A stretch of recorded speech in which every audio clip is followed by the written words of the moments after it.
Pourquoi la sorcellerie semble-t-elle fonctionner sur certains croyants alors que d'autres semblent totalement intouchables?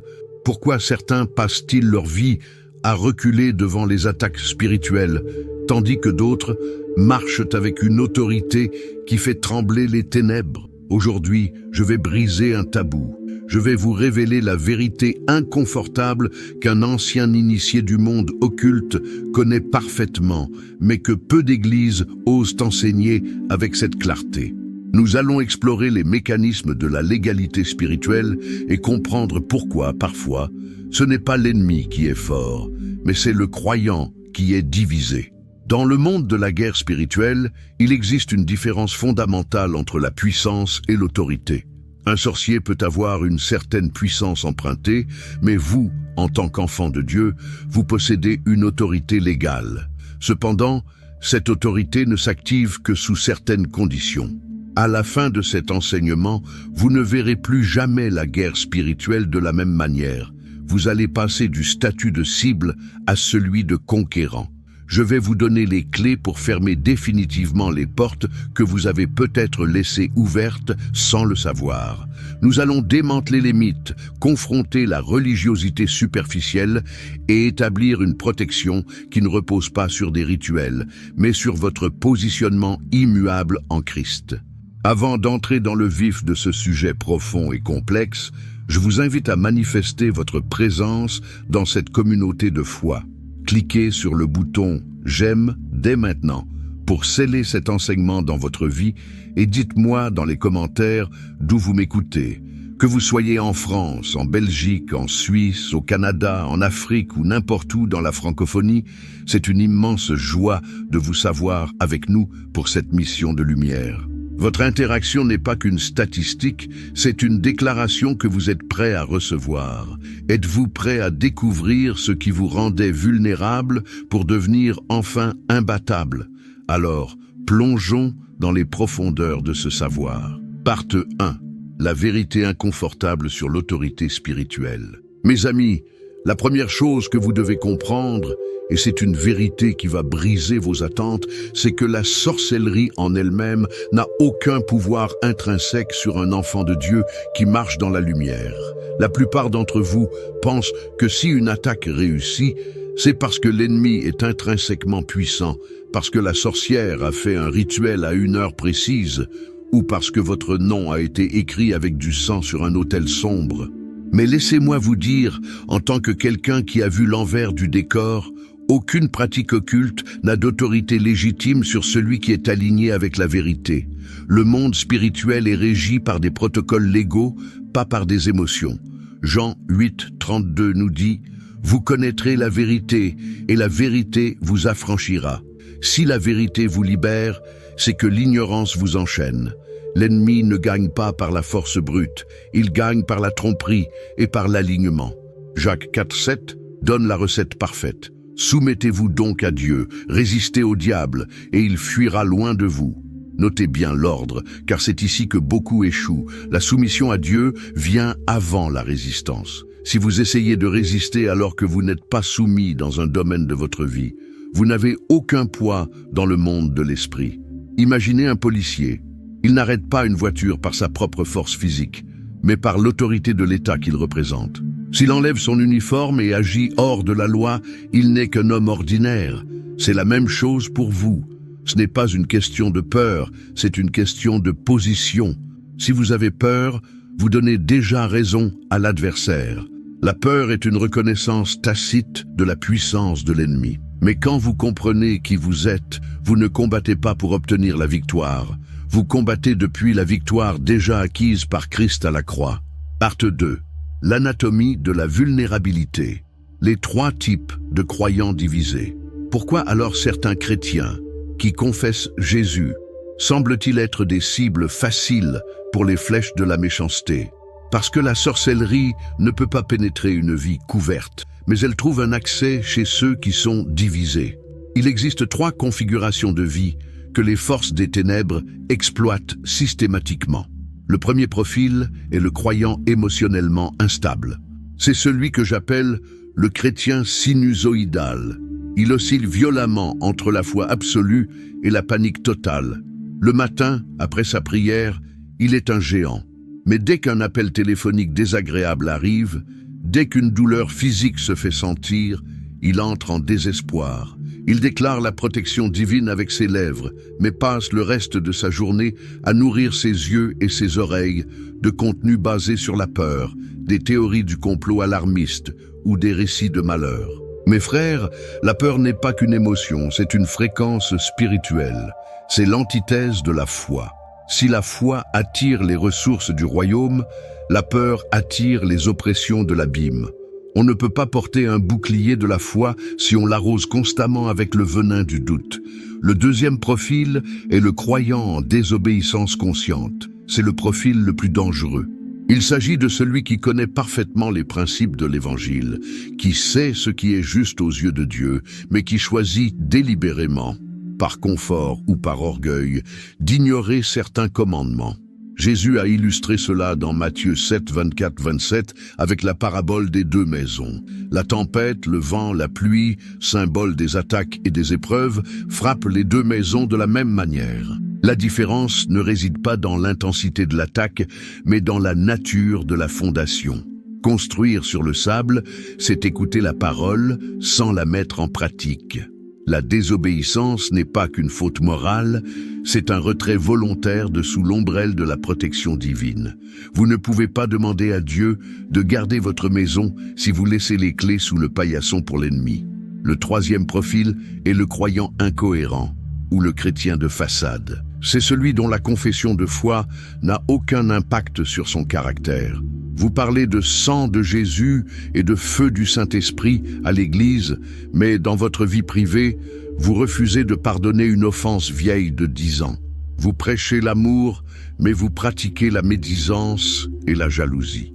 Vous demandez à être délivré des sorciers, mais vous utilisez vous-même des méthodes de manipulation pour contrôler votre entourage. 1 Jean 4, 20 est une épée à double tranchant. Celui qui prétend aimer Dieu mais qui déteste son frère est un menteur. Dans la hiérarchie spirituelle, le mensonge annule l'autorité. Les démons ne tremblent pas devant vos paroles, ils tremblent devant votre ressemblance avec le Christ. L'incohérence est une fissure par laquelle l'ennemi s'infiltre pour dévaster votre paix. Parte 3. Le tribunal spirituel. Comprendre la légalité et les droits d'accès. Pour comprendre pourquoi la sorcellerie fonctionne sur certains, il faut comprendre le concept de droit légal. Dans le royaume spirituel, tout est une question de droit. Satan est appelé l'accusateur des frères. Il n'est pas seulement un lion rugissant, il est aussi un procureur malveillant. Il cherche un motif légal pour entrer dans votre vie. Prenez l'exemple fascinant de Balaam dans le livre des Nombres, chapitres 22 à 24. Le roi Balak était terrifié par Israël. Il a embauché le plus grand occultiste de l'époque, Balaam, pour maudire le peuple. Balaam a tout essayé. Il a érigé des autels, il a offert des sacrifices coûteux, il a cherché des enchantements.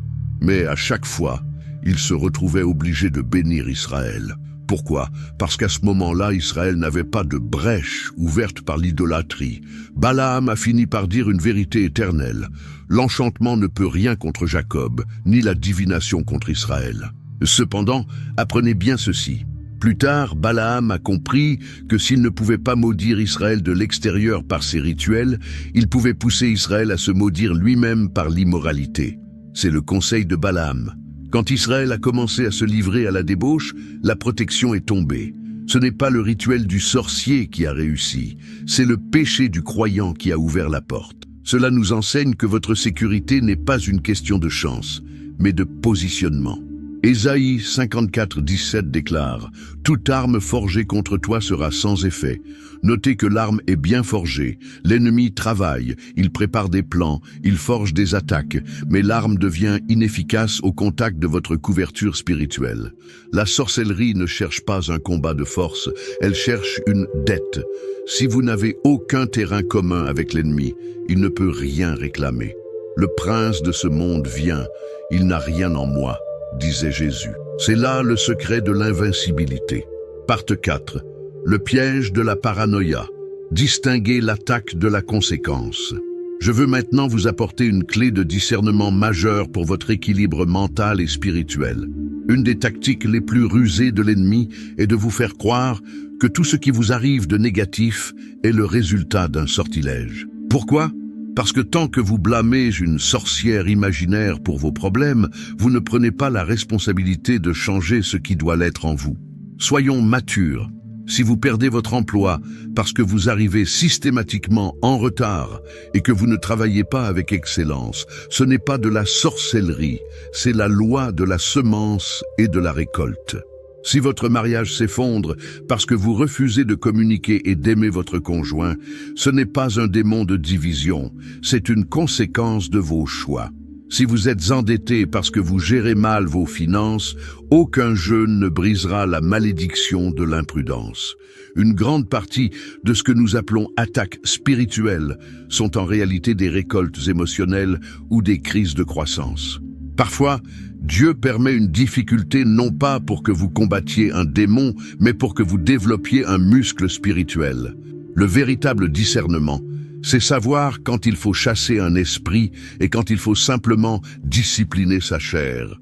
En cessant de nourrir cette paranoïa qui voit des sorciers partout, vous reprenez votre pouvoir. Un chrétien mature ne passe pas sa vie à regarder sous son lit pour voir si un démon s'y cache.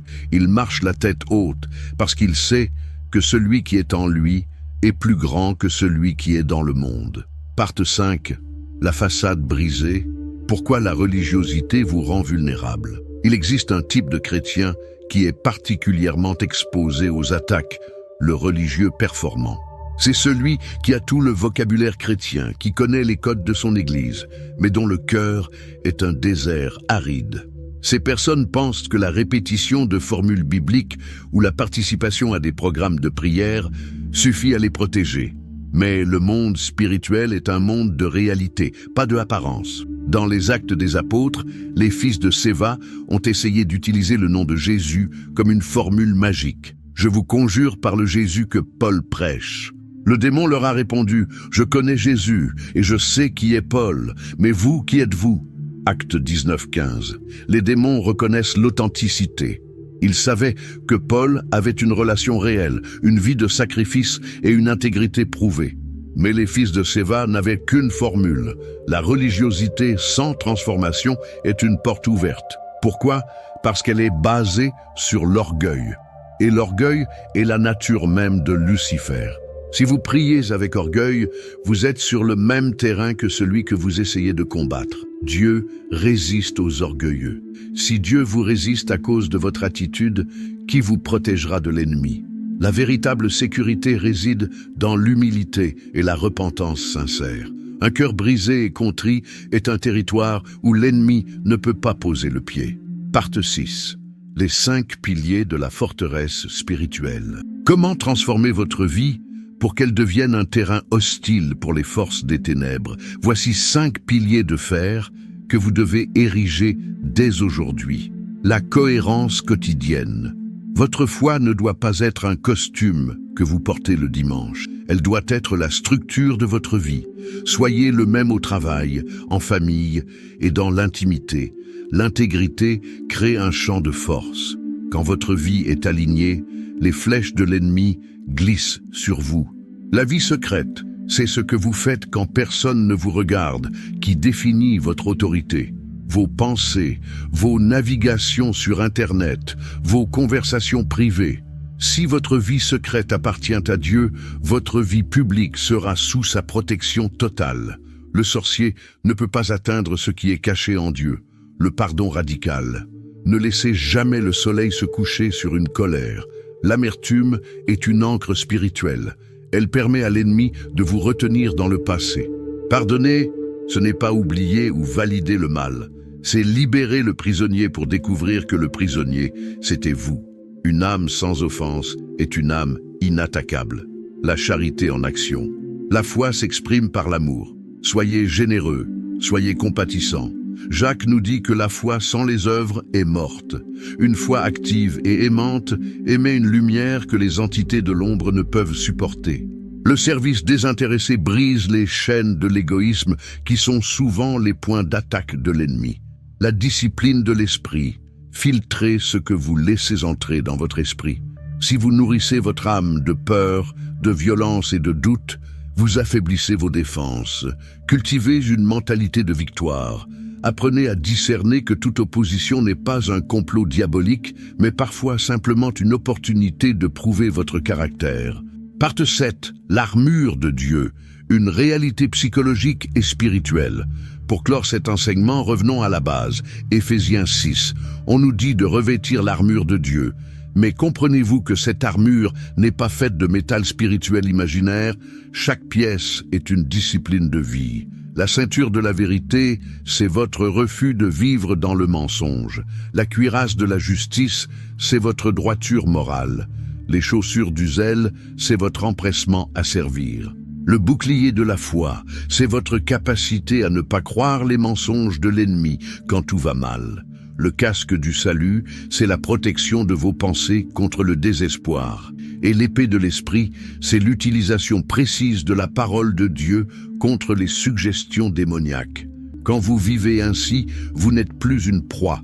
Vous devenez un danger pour le royaume des ténèbres. La sorcellerie ne fonctionne que sur ceux qui ont un vide à l'intérieur. Remplissez ce vide par la présence réelle de Christ et la pratique de sa parole, et vous verrez les attaques s'évanouir comme la fumée devant le vent. Parte 8. Transition vers l'activation spirituelle. Mes frères et sœurs, nous avons parcouru un chemin dense aujourd'hui. Nous avons déconstruit les mensonges de la peur et reconstruit les fondations de l'autorité. Mais la connaissance seule ne suffit pas. Comme je vous l'ai dit, c'est la pratique qui sauve la maison. Je m'adresse maintenant à vous comme un ami, un guide qui a vu les dégâts de l'ignorance. Je sens que beaucoup d'entre vous sont fatigués de courir, fatigués d'avoir peur que chaque nouvelle lune ou chaque jalousie de voisinage ne ruine votre vie. Je veux que vous ressentiez une chose en ce moment. La paix de Dieu est supérieure à n'importe quel rituel de sorcellerie. Cette prière que nous allons faire n'est pas une incantation magique. C'est un acte de positionnement légal. Nous allons remettre les clés à celui à qui elles appartiennent. Nous allons fermer les portes, boucher les brèches et activer l'onction de protection qui découle d'une vie soumise à Dieu. Préparez votre cœur. Si vous êtes dans un endroit où vous pouvez vous concentrer, faites-le. Respirez. Laissez la vérité que vous venez d'entendre descendre de votre tête vers votre cœur. Seigneur Dieu Tout-Puissant, El Shaddai, toi qui sièges au-dessus du cercle de la terre, nous venons devant toi maintenant. Nous reconnaissons que tu es la seule source de vie et de protection. Nous te remercions pour la victoire de Jésus-Christ à la croix, qui a dépouillé les dominations et les autorités, les livrant publiquement en spectacle. Aujourd'hui, au nom puissant de Jésus-Christ, je prie pour chaque personne qui écoute cet enseignement. Seigneur, que ton esprit vienne maintenant là où il se trouve. Nous commençons par un acte de repentance. Si nous avons ouvert des portes par la peur, par l'amertume, par la désobéissance ou par la religiosité vide, nous demandons ton pardon. Nous renonçons maintenant à toute forme de complicité avec les ténèbres. Je décrète, par l'autorité du nom de Jésus, que toute l'égalité que l'ennemi revendiquait sur ses vies est maintenant annulée par le sang de l'agneau. S'il y a eu des noms écrits sur des autels, si des paroles de malédiction ont été prononcées contre leurs finances, leur santé ou leur famille, nous déclarons que ces paroles sont nulles et non avenues. Elles n'ont plus de terrain où se poser, car nous fermons les brèches maintenant. Seigneur, restaure ce qui a été dévoré. Restaure la clarté mentale de ceux qui étaient oppressés par la confusion. Restaure le sommeil de ceux qui craignaient la nuit.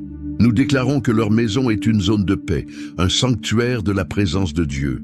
Nous activons la cuirasse de la justice sur leur caractère et le casque du salut sur leurs pensées.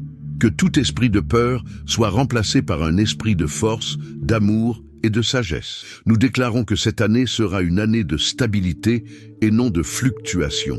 Que chaque spectateur ici présent passe de la survie à la domination spirituelle. Nous scellons cette prière dans le sang de Jésus, le sang de l'alliance éternelle. Amen, amen. Sentez-vous cette libération? La vérité est ce qui libère, et vous l'avez reçue aujourd'hui. Maintenant, je veux que vous fassiez un geste fort. Je veux entendre votre détermination. Écrivez dans les commentaires cette phrase de victoire comme un décret qui restera gravé. Mon positionnement en Christ annule toute attaque de l'ennemi. En écrivant cela, vous affirmez votre autorité. Vous dites au monde spirituel que vous avez compris les règles du jeu et que vous n'êtes plus une proie facile. Prenez le temps de lire les commentaires des autres, de répondre par un « Amen » ou un mot d'encouragement. Nous sommes une armée, pas des soldats isolés. Utilisez cet espace pour témoigner de la bonté de Dieu. Si cet enseignement a éclairé une zone d'ombre dans votre vie, racontez-le brièvement. Cela peut sauver quelqu'un d'autre. Si vous n'êtes pas encore abonné, c'est le moment de le faire pour ne manquer aucun de nos rendez-vous quotidiens. Nous sommes ici pour vous équiper, pour vous enseigner et pour marcher avec vous vers une victoire totale. Partagez cette vidéo massivement. Il y a des milliers de croyants qui vivent dans la peur parce qu'ils ne connaissent pas ces principes de l'égalité. Soyez celui qui apporte la clé de leur délivrance. Mes amis, gardez la tête haute. Ne retournez pas dans la paranoïa. Si une difficulté survient demain, ne demandez pas « qui m'attaque ?» Demandez « comment puis-je rester aligné avec la vérité ?» Vous êtes plus que vainqueur. Je vous remercie pour votre attention et votre fidélité. Que la paix et l'autorité de Dieu vous accompagnent jusqu'à notre prochaine rencontre. Restez ferme, restez intègre. À très bientôt.